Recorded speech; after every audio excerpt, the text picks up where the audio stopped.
সারা দেশে প্রতিমা বিসর্জনের মধ্য দিয়ে শেষ হচ্ছে শারদীয় দুর্গোৎসব। সনাতন ধর্মাবলম্বীদের মধ্যে বিষাদের সুর।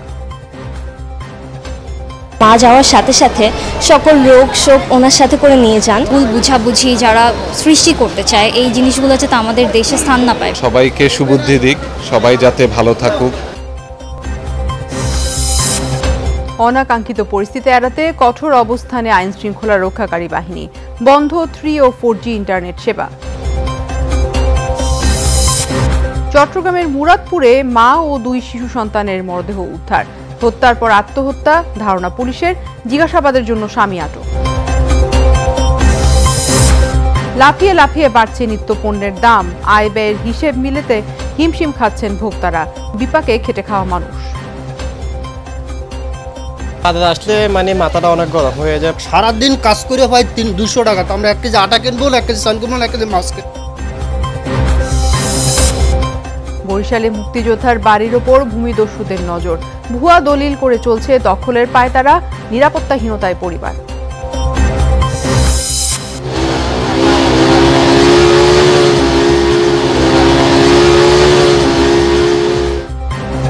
জামালপুরের শ্রীপুরে অধিকাংশ সড়কই কাঁচা।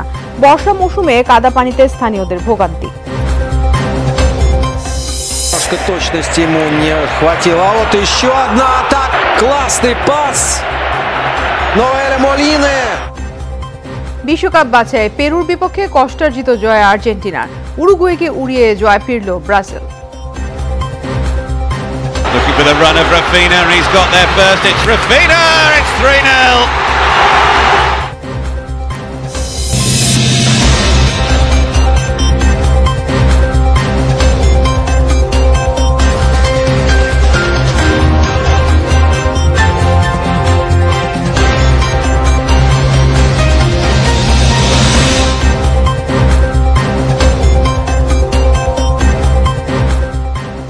দেখছিলেন শিরোনামগুলো। এছাড়াও দেশ বিদেশে আরো খবর নিয়ে দুপুরে বাংলাদেশে আপনাদের সাথে আছি টুম্পা হাসান। সারা দেশে প্রতিমা বিসর্জনের মধ্য দিয়ে শেষ হচ্ছে শারদীয় দুর্গোৎসব। এরই মধ্যে বিভিন্ন এলাকায় কঠোর নিরাপত্তায় প্রতিমা বিসর্জন দেওয়া হয়েছে। জুমার নামাজের পর বাকি প্রতিমা বিসর্জন দেওয়া হবে। সকালে বিহিত পূজার মধ্য দিয়ে বিজয়া দশমীর আনুষ্ঠানিকতা শুরু হয়। এরপর দর্পণ বিসর্জনের মাধ্যমে প্রতীকী রূপে দেবী দুর্গাকে বিসর্জন দেওয়া হয়। পরে ঘট বিসর্জন দেন সনাতন ধর্মাবলম্বীরা। দেবীর চরণে সিঁদুর দেওয়ার আনুষ্ঠানিকতা পালন করেন বিবাহিত নারীরা। তাদের বিশ্বাস, দেবীর পায়ে সিঁদুর দেওয়ার মাধ্যমে সারা বছর স্বামীর কল্যাণ হবে। দশমীর আনুষ্ঠানিকতা শেষে এবার দোলায় চড়ে বিদায় নিচ্ছেন দুর্গা দেবী। বিষাদের সুর থাকলেও ভক্তদের আশা, স্বামী গৃহে যাবার আগে পৃথিবীকে রোগ শোক মুক্ত করবেন দুর্গা দেবী। অপশক্তি আমাদের মনের থেকে যে কালিমা যেটা আছে সেটা দূর হইতে এবং শুভ শক্তিকে আমরা ধারণ করব। মার কাছে এটা নিবেদন থাকবে যেন মা যাওয়ার সাথে সাথে সকল রোগ শোক ওনার সাথে করে নিয়ে যান। ভুল বুঝাবুঝি যারা সৃষ্টি করতে চায় এই জিনিসগুলো যাতে আমাদের দেশে স্থান না পায়, বিকজ আমরা একটা অসাম্প্রদায়িক দেশ হিসেবেই সবসময় কিন্তু পরিচিত। সবাইকে সুবুদ্ধি দিক, সবাই যাতে ভালো থাকুক। সংঘাত নয়, আমরা সম্প্রীতির বাংলাদেশ চাই। দুর্গোৎসবের খবর জানবো সহকর্মীদের কাছ থেকে। এই মুহূর্তে যেতে চাই রাজধানীর সুয়ারীঘাটে প্রতিমা বিসর্জন করবেন সনাতন ধর্মাবলম্বীরা। সেই খবর রাখছেন শওকত মঞ্জুর। শান্ত সুয়ারীঘাটে আছেন আপনি, কি প্রতিমা বিসর্জন শুরু হয়েছে কিনা সেখানটায় একটু জানাবেন। সর্বশেষ পরিস্থিতি কি দেখছেন? টুম্পা, আমি এই মুহূর্তে আছি বাবুবাজার ব্রিজের ঠিক অপর পাশে যে সুয়ারীঘাট সেখানে, এবং এই সুয়ারীঘাটের এখানে এখন পর্যন্ত যে আনুষ্ঠানিক প্রস্তুতি সেই প্রস্তুতি কিন্তু চোখে পড়ছে না। স্বাভাবিক যে পারাপার সেই পারাপারই আমাদের চোখের সামনে এখন রয়েছে। তবে সর্বশেষ যে তথ্য আমরা জানতে পেরেছি যে সুয়ারীঘাটের এখানে সেই হিন্দু ধর্মাবলম্বীরা তাদের যে প্রতিমা বিসর্জন সেই বিসর্জনের প্রক্রিয়া শুরু করবেন, এবং আনুষ্ঠানিকভাবে আমরা পূজার আরম্ভেই আমরা জানতে পেরেছিলাম মহালয়ার দিনেই ঘোষণা করা হয়েছিল, যেহেতু শুক্রবার অর্থাৎ পবিত্র জুমার দিনেই এই বিসর্জনের আয়োজন, সেহেতু তাদেরও একটা প্রস্তুতি রয়েছে নামাজের পরপর যাতে কোনো প্রকার ধর্মীয় আচার অনুষ্ঠানে কোনো প্রকার বিঘ্ন না ঘটে সেই দিকটা মাথায় রেখেই তারা কিন্তু জুমার পরবর্তীতে তাদের এই বিসর্জনের প্রক্রিয়া শুরু করবেন। এখন পর্যন্ত এই এলাকায় বলতে হবে যে সবকিছুই স্বাভাবিক পর্যায়ে রয়েছে, এবং পুলিশের সদস্যরাও কিন্তু এখানে দায়িত্বপ্রাপ্ত রয়েছেন। কিছুক্ষণ আগে আমি দেখেছি যে বিজেপির বেশ কয়েকটি দল কিন্তু এখানে টহলও দিয়েছে। পরিস্থিতি সবকিছু স্বাভাবিক রয়েছে। হয়তোবা জুমার নামাজ কাজের যে প্রস্তুতি সেটি সম্পন্ন হওয়ার পরপরই হয়তো বা এখানে বিসর্জনের প্রক্রিয়া শুরু হতে পারে। টুম্পা, ধন্যবাদ আপনাকে। শওকত মঞ্জু শান্ত সওয়ারিঘাট এলাকা থেকে জানাচ্ছিলেন। যেতে চাই রাসেল আহমেদের কাছে, তিনি আছেন রাজধানীর বনানী মন্দিরে। রাসেল, এই মন্দিরের প্রতিমা কখন বিসর্জন দেওয়া হবে আর ভক্তরা এখন এই মুহূর্তে কি করছেন? টুম্পা, রাজধানীর বনানী মাঠে যে অস্থায়ী মন্দির যার আয়োজন করা হয়ে থাকে সেখানকারও সব আনুষ্ঠানিকতা শেষ হয়ে গেছে এবং আজকে যেহেতু রাজধানীর সবগুলো পুজো মণ্ডপ খুব বেশি আনুষ্ঠানিকতা ছিল না, কেবল ধর্মীয় যে রীতিগুলো সেগুলোর মধ্যেই সীমাবদ্ধ ছিল, কিন্তু উৎসবের আমেজটা ছিল না।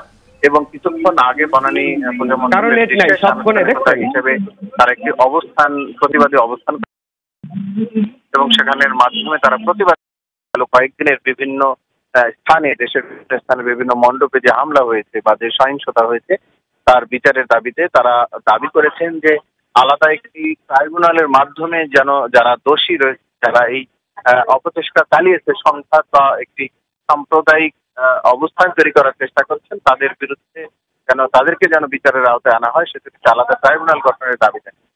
এবং তারা সেটি আবারও ঘোষণা করেছেন যে তাদের এই ঘটনার নিন্দা এবং প্রতিবাদের হিসেবেই তাদের যতগুলো উৎসব রয়েছে, উৎসবের আয়োজন ছিল সেগুলো তারা বর্জন করেছেন, সেটি তাদের প্রতিবাদ। তবে তাদের এই নীরব প্রতিবাদ সবসময় বহাল থাকবে না।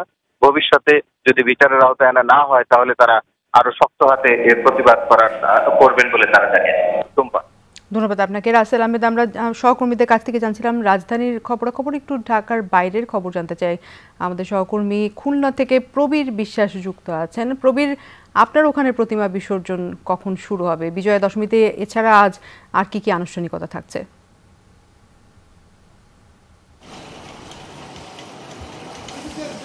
শরতের আগমনে সকালবেলা যে বাজনাটি বেজেছিল 5 দিন আগে, সেটি আজ কিন্তু শেষ হচ্ছে টুম্পা, আমরা সবাই জানি। এবং কিছু সময় আগে মন্দিরে মন্দিরে যে দশমীর বিহিত পূজা সেগুলো কিন্তু সম্পন্ন হয়েছে এবং তারপরে যে আনুষঙ্গিকতা, দেবীর ঘটমঙ্গল, মঙ্গল যাত্রা, সেগুলো কিন্তু সম্পন্ন হয়েছে। এরপর এখন মন্দিরে চলছে দেবীকে সিঁদুর পরানো। শুধু দেবীকেই সিঁদুর পরানো না, নিজেদের মধ্যেও সধবা নারীরা সিঁদুর পরে দেবীর কাছে মঙ্গল কামনা করে। আমরা যদি একটু কথা বলি যে এখানে যারা সিঁদুর দিচ্ছেন, একটু জানতে চাইবো যে আপনি সিঁদুর কেন পরছেন বা দেবীকে সিঁদুর কেন পরালেন? দুর্গা মায়ের কপালে সিঁদুর পরানোর যে উদ্দেশ্য, শুধুমাত্র স্বামীর মঙ্গল কামনার জন্য, এবং স্বামীর মঙ্গল কামনায় আমরা সিঁদুর পরাই এবং দেবী দুর্গা মায়ের আশীর্বাদে আমরা যেন পরিবারের সকলকে নিয়ে সারাটা বছর সুন্দরভাবে জীবনযাপন করতে পারি, সেই উদ্দেশ্যেই দেবী মায়ের কপালে সিঁদুর পরানো। আমরা শুনছিলাম টুম্পা, যদি আরেকজনের সঙ্গে একটু কথা বলি, একটু বলবেন যে দেবীর এই যে কপালে লক্ষ্মী, সরস্বতী এবং দুর্গা, আমরা কেন সিঁদুর পরিয়ে থাকি? এই রেওয়াজটি কেন? সিঁদুর আসলে আয়ুর বৃদ্ধির একটা প্রতীক। আমরা চাই আমাদের স্বামী যেন আয়ু বৃদ্ধি।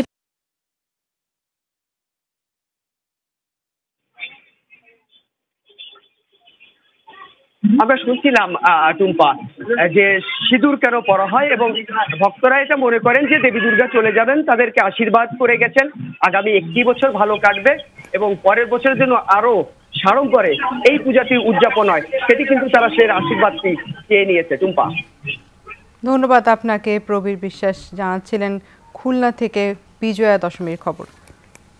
দেশের বিভিন্ন স্থানে মণ্ডপে হামলার ঘটনার প্রতিবাদ করেছে পূজা উদযাপন পরিষদ। অবিলম্বে জড়িতদের শাস্তির আওতায় আনার দাবিও জানান সংগঠনের নেতারা। সকালে ঢাকেশ্বরী মন্দিরে পূজা উদযাপন পরিষদ আয়োজিত অবস্থান কর্মসূচিতে এই দাবি জানানো হয়। নেতারা বলেন, সরকারের উদাসীনতার কারণেই হামলার মতো ঘটনা ঘটেছে। এ সময় মন্দিরে মন্দিরে দুর্গার নিরাপত্তাও চাওয়া হয়। কর্মসূচি থেকে প্রতিবাদ স্বরূপ সিঁদুর খেলা বর্জনের আহ্বান জানান সম্প্রদায়ের নেতারা।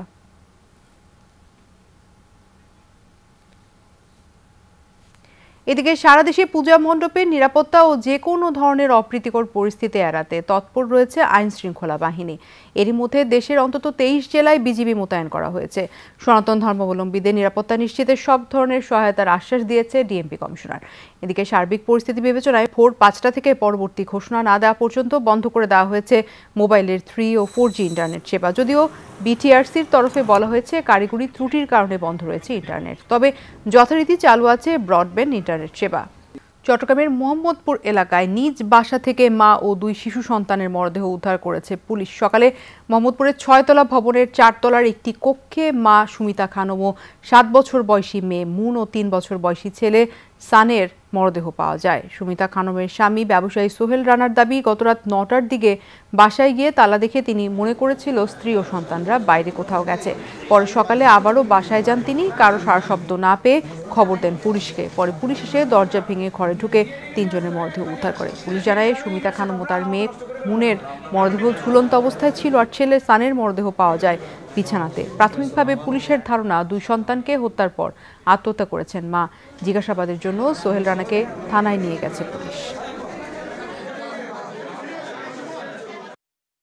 বড় ধরনের কোনো সমস্যা আমি দেখি না। স্বামী স্ত্রী তো একটু মেটে দিক সেদিক হতেই পারে, সেটা আলাদা।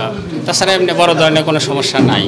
2-3 মাসের মধ্যে কি হয়েছে এটা আমার হাতে যোগাযোগ হয় না, আগেও তো কোনো সময় কিছু বলে নাই। মানে সুমিতার যে স্বামী, সেই স্বামীকে আমরা আমাদের হেফাজতে নিয়েছি যে আসলে এই ঘটনাটার কারণ কি। সে এখন পর্যন্ত যেটা বলেছে, গতকাল রাত 9টায় সে ঘরে এসে সে মনে করছে যে ঘর তালা দিয়ে তারা কোথাও চলে গেছে।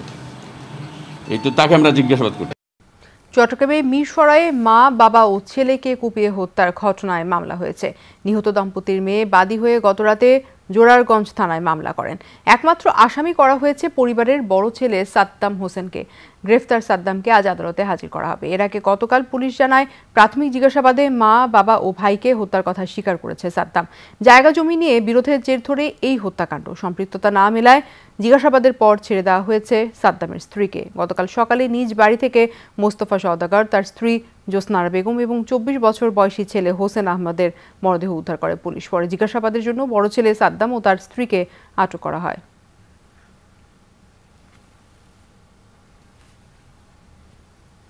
পাবনার ঈশ্বরদীতে মোটরসাইকেল, অটোভ্যান ও ট্রাকের ত্রিমুখী সংঘর্ষে প্রাণ গেল 3 জনের। সকালে রূপপুর পাবনা আঞ্চলিক সড়কের আওতাপাড়া পশ্চিমপাড়ায় এই দুর্ঘটনা ঘটে। পুলিশ জানায়, আওতাপাড়া মোড়ে নিয়ন্ত্রণ হারায় একটি মোটরসাইকেল ও অটোভ্যান। পরে ট্রাকের সাথে সংঘর্ষ হলে ঘটনাস্থলেই মারা যায় ভ্যান চালক ও যাত্রী। গুরুতর অবস্থায় মোটরসাইকেল চালককে হাসপাতালে ভর্তির পর মৃত ঘোষণা করেন চিকিৎসক। নিহতরা হলেন অটোভ্যান চালক ঈশ্বরদীর মনসুর আলী খা, ভ্যানের যাত্রী সাইফুল শাহ ও মোটরসাইকেল চালক আসিফ হোসেন। দুর্ঘটনার পর সড়কে প্রায় 1 ঘন্টা ধরে বন্ধ ছিল যান চলাচল। খবর পেয়ে দুর্ঘটনা কবলিত ট্রাক, ভ্যান, মোটরসাইকেল সরিয়ে নেয় পুলিশ। এরপর যান চলাচল স্বাভাবিক হয়।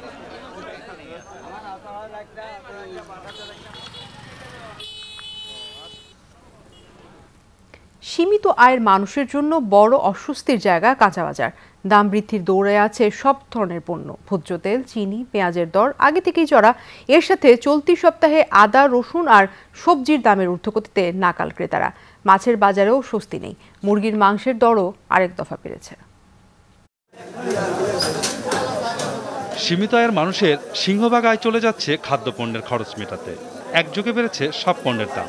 অস্থিরতা বাড়ছে মাছের দোকানে। সব ধরনের মাছের দাম কেজিতে 100 থেকে সর্বোচ্চ 200 টাকা পর্যন্ত বেড়েছে।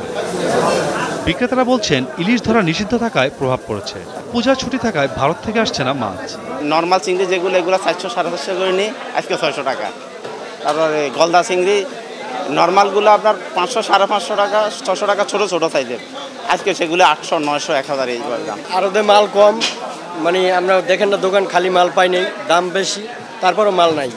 ওভারক দেওয়ার কারণে মাল একবারে কম। পাবদা মাছ বেশি 500 টাকা কেজি, এরপর বোয়াল মাছ বেশি 600 টাকা কেজি, দেশি আর মাছ বেশি 800 টাকা কেজি। কমেনি পেঁয়াজের দাম। ভারতীয় জাতের সরবরাহ না থাকায় প্রতিদিনই বাড়ছে দেশি জাতের দাম। 1 কেজি দেশি পেঁয়াজের জন্য গুনতে হবে 80 টাকা। কেজিতে 20 টাকা বেড়ে 1 কেজি আদার জন্য দিতে হবে 120 টাকা। পূজার কারণে ইন্ডিয়ান পেঁয়াজটা বন্ধ ছিল, সেজন্য আমাদের দেশি পেঁয়াজ কেজি প্রতি 15 টাকা বাড়ছে। স্বস্তি নেই ভোজ্য তেল আর চিনির বাজারে। পর্যাপ্ত সরবরাহ নেই চিনির। খোলা চিনি 80 টাকা, আর প্যাকেটজাত 1 কেজি চিনির জন্য দিতে হবে 85 টাকা। আর 1 লিটার সয়াবিন তেল মিলছে 158 টাকায়। তেলের মনে করেন প্রতি কেজিতে 5 টাকা বেশি, 1 কেজির দাম 55 টাকা, 58 টাকা। চিনির কথা তো বলাই যায় না। চিনি আপনার গিয়ে হইলো আমরা 65 কিনছি, সেখানে এখন 85। গ্রীষ্মকালীন সবজির সরবরাহ কমছে। অন্যদিকে আগাম শীতকালীন সবজির দেখা মিলছে কম। কাঁচামরিচের দাম খানিকটা কমলেও 1 কেজির জন্য গুনতে হবে 160 টাকা। বিক্রেতারা বলছেন, চলতি সপ্তাহে বেশিরভাগ সবজির দাম কেজিতে বেড়েছে 10 টাকার বেশি। শসা, পটল, চিচিঙ্গা, বেগুন, করলা বটবুড়ি 10 থেকে 20 টাকা কেজিতে পারছে। প্রত্যেকটা সবজি দেখা যায় গত সপ্তাহে যা ছিল তার চেয়ে 10 টাকা মিনিমাম 10 টাকা 12 টাকা 15 টাকা এরকম কিন্তু বাড়তি। আয় কিন্তু বাড়েনি, কিন্তু তার খরচ কিন্তু লিমিট বেড়েই চলেছে কন্টিনিউ। খরচ বাড়ে গেছে জি, তাইলে আমাদের একটু এইভাবে চলতে হয় আর কি, একটু কষ্টের মধ্যে চলতে হয় আর কি। 3 দিনের ব্যবধানে ব্রয়লার আর লেয়ার মুরগির দাম কেজিতে বেড়েছে 20 থেকে সর্বোচ্চ 40 টাকা। প্রতি কেজি ব্রয়লার 190 আর লেয়ারের জন্য গুনতে হবে 250 টাকা। মাসুদুজ্জামান রবিন, যমুনা নিউজ, ঢাকা। দ্রব্যমূল্যের জাতাকলে পিষ্ট নিম্ন আয়ের মানুষের যেন নাভিশ্বাস ওঠার জোগাড়। চট্টগ্রামের বাজারে নিত্য প্রয়োজনীয় সব পণ্যের দাম ঊর্ধ্বমুখী, কোনো কারণ ছাড়াই অস্থির বাজার। স্বাদ এবং স্বার্থের সমন্বয় ঘটাতে হিমশিম খাচ্ছেন ভোক্তারা। প্রশাসনের তদারকি এবং নিয়ন্ত্রণ না থাকায় ক্ষুব্ধ তারা। বেশ কিছুদিন ধরেই লাগামহীন ঘোড়ার মতো ছুটছে দ্রব্যমূল্য। বাজারে গেলেই উত্তাপ টের পাচ্ছেন ক্রেতারা। গরিবের খাবার খ্যাত রুটি, ডাল আর আলুও এখন নিম্নবিত্তের নাগালের বাইরে। 25 টাকার আটা, 35 টাকা, 70 টাকার মসুর ডাল, 90 আর 60 টাকার চিনির দাম পৌঁছেছে 80 টাকায়। মসুর ডালটা যেটা 70 টাকা ছিল আগে, এরপর আমরা 85 হয়েছে, এখন 90 টাকা। মধ্যে আপনার বস্তা আপনার গত সপ্তাহে ছিল 2000 টাকা, এই সপ্তাহে হয়ে গেছে আপনার 2100 টাকা। মানে আজকে বৃহস্পতিবার, শুক্র শনিবার বন্ধ থাকবে, রোববার আবার কি হয় এটা আমরা জানবো না। এগুলো ভাই উপর থেকে উঠতেছে ভাই, ওটা এগুলো একটা সিন্ডিকেটের ব্যবসা। ভোজ্য তেলের বাজার অস্থির আগে থেকেই। খোলা পাম অয়েল প্রতি লিটার 135, সুপার 145, সয়াবিন গিয়ে ঠেকেছে 150 টাকায়। সাথে পেঁয়াজের ঝাঁজ তো রয়েছেই। দাম শুনেই আটকে উঠছেন নিম্ন আয়ের মানুষ, পারছেন না আয় ব্যয়ের সমন্বয় করতে। বাজার টাকা দেয় 350 টাকা, মানে বাজার আসলে মানে মাথাটা অনেক গরম হয়ে যায়। সারাদিন কাজ করে হয় 200 টাকা, তো আমরা 1 কেজি আটা কিনবো, 1 কেজি চাল কিনবো, 1 কেজি মাছ কিনবো। ক্রয় করার সময় তখন দেখি যে আমাদের আয়ের চেয়ে আমাদের ব্যয়টা আরও প্রচুর পরিমাণে বেড়ে গেছে। সবজির বাজারের চিত্রও একই। ফুলকপি, শিম, টমেটো কিনতে হলে পকেটে থাকতে হবে 100 টাকার নোট। পর্যাপ্ত সরবরাহের পরও অদ্ভুত সব অজুহাতে বাড়তেই আছে দাম।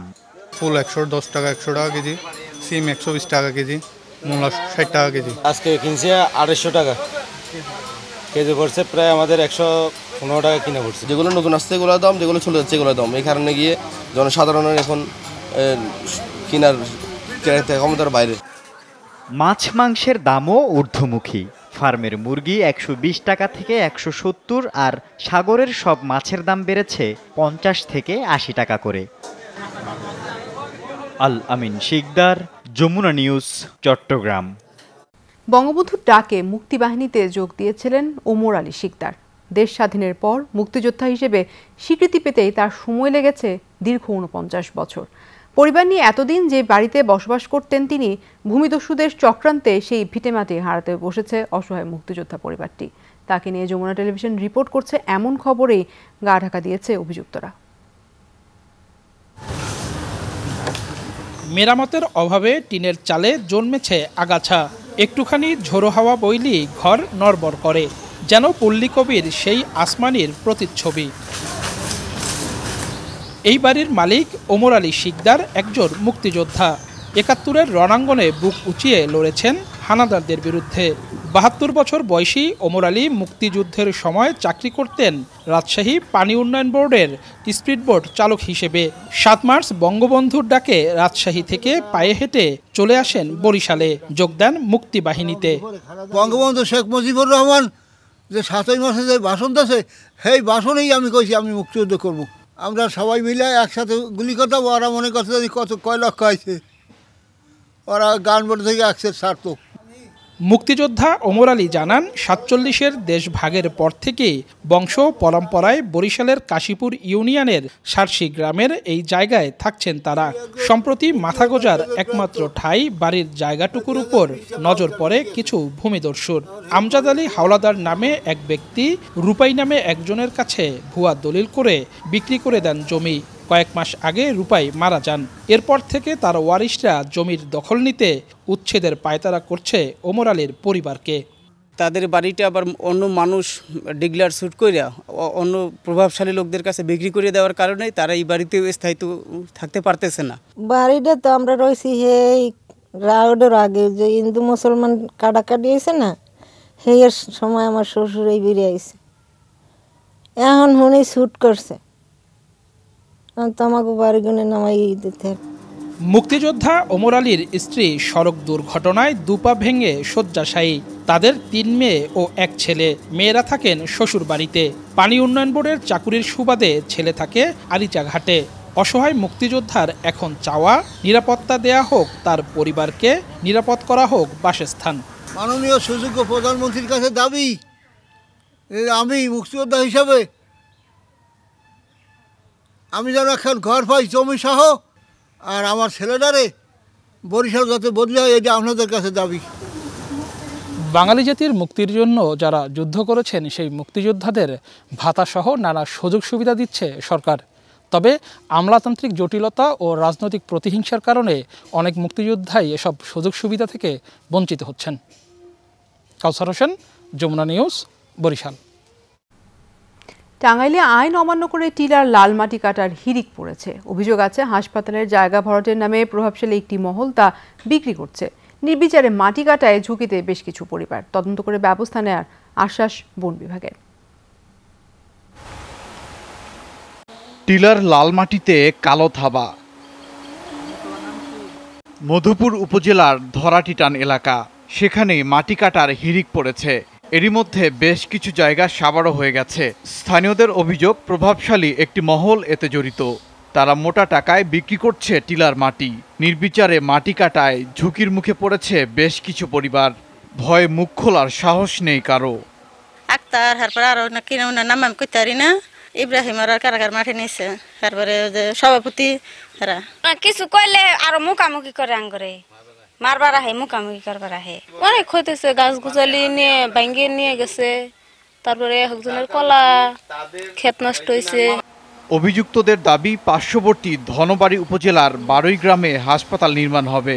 সেখানকার জলাশয় ভরাটের জন্য কোথাও মাটি না পেয়ে হাত বাড়িয়েছেন টিলার গায়ে। এলাকাবাসী বলতেছে, অনুরোধ করতেছে, আপনি তো ওরা কন্ট্রাক্টর, আপনি কাজটা করে দেন।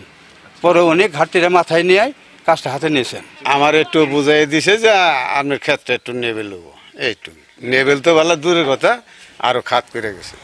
পাহাড় টিলা কাটা সম্পূর্ণ অবৈধ। বিষয়টি তদন্ত করে যথাযথ ব্যবস্থা নেওয়ার আশ্বাস বন বিভাগের। এই ব্যাপারে আমরা যিনি দায়ী তার বিরুদ্ধে ব্যবস্থা নেব এবং যারা মাটি কাটছে তাদের বিরুদ্ধে আইনানুগ ব্যবস্থার মামলা দায়ের করা হবে, একদম কনফার্ম মামলা দায়ের করা হবে। এলাকাবাসীও চাইছেন থামুক প্রভাবশালীদের দৌরাত্ম্য, বাঁচুক প্রাণ প্রকৃতি। ওবায়দুর রহমান, যমুনা নিউজ। অনুন্নত যোগাযোগ ব্যবস্থায় চরম দুর্ভোগে দিন কাটছে জামালপুরের শ্রীপুরবাসীর। অধিকাংশ রাস্তা পাকা হয়নি, ফলে বর্ষা মৌসুমে এইসব রাস্তায় জমে যায় কাদা পানি। জনপ্রতিনিধিদের কাছে বারবার ধর্ণা দিয়ে শুধু আশ্বাস মিলে বলে অভিযোগ স্থানীয়দের। জামালপুরের শ্রীপুরের দেওয়ানি মোড় থেকে কায়েমের মোড় 5 কিলোমিটার এই সড়কে যানবাহন তো দূরের কথা, পায়ে হেঁটে চলাই দায়। ঝুঁকি নিয়ে চলাচল করতে গিয়ে প্রায়ই ঘটছে দুর্ঘটনা। এতে চরম দুর্ভোগ পোহাতে হচ্ছে রোগীসহ সবাইকে। সমস্যা হচ্ছে কৃষিপণ্য সহ অন্যান্য মালামাল পরিবহনেও। রাস্তাগুলোতে গাড়িগুলো নিয়ে গেলে গাড়ির সময় উল্টে যা, সময় পাতি ভাঙ্গা যা। রাস্তার যে দুর্ভোগ, রাস্তার জন্য কৃষকেরা ন্যায্য মূল্য পায় না, আর আমাদের বাচ্চা কাচ্চা স্কুলে যাবো, স্কুলে যাইতে পারে না। টুকি টুকি আমরা হাসপাতালে নিয়ে হাই নে, আঙ্গুর এর মধ্যে বেশি অসুবিধা হয়েছে, আপনারা এই সব আঙ্গুর করে দিন। স্থানীয়দের অভিযোগ, ঊর্ধ্বতন কর্তৃপক্ষকে বারবার তাগিদ দিলেও সড়কটি পাকা করতে নেওয়া হয়নি কোনো পদক্ষেপ। এমপি মহোদয় আছে, ওনার কাছে আমরা শরণাপন্ন হয়েছিলাম এবং উনি কথাও দিয়েছিল, তারপরে ওই রাস্তাটা হইতেছে না। এই রাস্তাটা যেভাবে হোক আমরা একটা উপায় করে দেন, আমরা চলাফেরা করতে পারি না। আমাদের একটা আবদার যে আমাদের এই রাস্তাঘাটটা একটু মেরামত করে দেন। তবে স্থানীয় সংসদ সদস্য বলছেন, উন্নয়ন প্রকল্পের অধীনে সড়কটি সংস্কারে উদ্যোগ নেওয়া হয়েছে। আগামী মৌসুমে কাজ শুরু হবে বলে আশ্বাস দেন তিনি। উন্নয়ন প্রকল্প যেটা হয়েছে সেখানে আমি 100 কিলো রাস্তার একটা লিস্ট জমা দিয়েছি। আসলে সেটা 5 কিলো রাস্তা আগামী সিজনে সেটা আমরা হয়তো ধরতে পারবো। জামালপুর সদরের ভাগড়া, বিষ্ণুপুর সহ বিভিন্ন গ্রামের অধিকাংশ সড়কেরও একই দশা। তাই দ্রুত সড়ক উন্নয়নের দাবি এলাকাবাসীর। সিয়াম বিনতে মাহফুজ, যমুনা নিউজ। সারা দেশের মতো রাজবাড়ীতেও চলছে 22 দিনের মা ইলিশ সংরক্ষণ অভিযান। ইলিশ রক্ষা বাস্তবায়নে অভিযানে থাকছে আলাদা ভ্রাম্যমাণ টিম। নিষেধাজ্ঞা অমান্যকারীদের বিরুদ্ধে নেওয়া হয় ব্যবস্থা। যদিও জেলেদের অভিযোগ, এই অলস সময়ে দৈনন্দিন ব্যয় মেটাতে প্রয়োজন সহায়তা, কিন্তু সবার কপালে তা জোটে না। পদ্মা তীরবর্তী জনপদ হওয়ায় মাছ শিকারী পেশা রাজবাড়ীর অনেক মানুষের। ইলিশ শিকারে 22 দিনের নিষেধাজ্ঞার মধ্যেও অনেকেই নদীতে নামছেন। অতীতে এই অপরাধে আটক হয়েছেন শত শত জেলে। জরিমানাও গুনতে হয় তাদের। জেলেরা বলছেন সময় মতো খাদ্য সহায়তা পেলে তাদের এমন দুরবস্থা হতো না। ধরা পড়া হয়, দৌড়াদৌড়ি করি, একটু নামি না নামি তো পারিনি। আমরা নৌকো টাকা সবই ডাঙায় উঠেছি। আমরা যদি না পাইতে আমরা খাবো কি? অপেক্ষার এই সময়টা অলস কাটে নদী তীরবর্তী অনেক মৎস্যজীবীর। এই 22 দিন কিছু পাইনি। আমার 5-6 জন খানালা। আমার কোন জমি জমা নাই, জমি জমা সব গাঙের ভিতর।